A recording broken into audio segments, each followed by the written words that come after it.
Seriously আমি না বুঝতেছি না তুমি এরকম কেন করতেছো। আচ্ছা তুমি আমাকে বলো, বিএসসির জন্য আমার কানাডাতে স্কলারশিপ সহ সবকিছু রেডি ছিল। তুমি বললে এখন গেলে নাকি আমি তোমাকে হারাবো, তোমাকে অন্য কোনো ছেলের সাথে বিয়ে দিয়ে দিবে। ওকে ফাইন, আমি সবকিছু ক্যান্সেল করলাম। তারপর তুমি বললা তোমার বাবা বলছে যে বেকার কোনো ছেলের সাথে বিয়ে দিবেন। আমি সবকিছু ছেড়ে আমার বাবার বিজনেসে বসা শুরু করলাম, যেটা আমার এতটুকু ইন্টারেস্ট ছিল। আমি আমার সব ইচ্ছা ছেড়ে তোমার জন্য পারফেক্ট হওয়ার চেষ্টা করলাম। তারপর কিসের কমতি থেকে গেল যে তুমি আজকে এঙ্গেজমেন্ট রিংটা ফেরত দিয়ে দিচ্ছ? আরে আমাকে কারণটা তো বলো অ্যাটলিস্ট।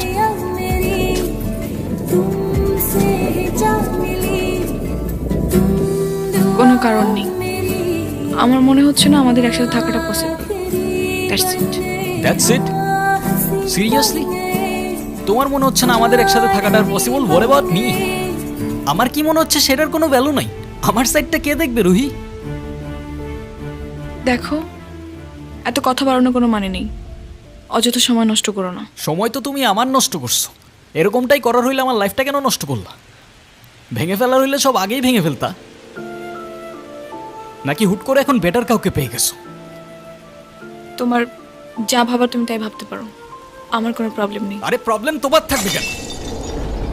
প্রবলেম তো তোমার ক্যারেক্টারে। আর আমার লাখের প্রবলেম যে তোমার মতো একটা মেয়েকে ভালোবাসছি।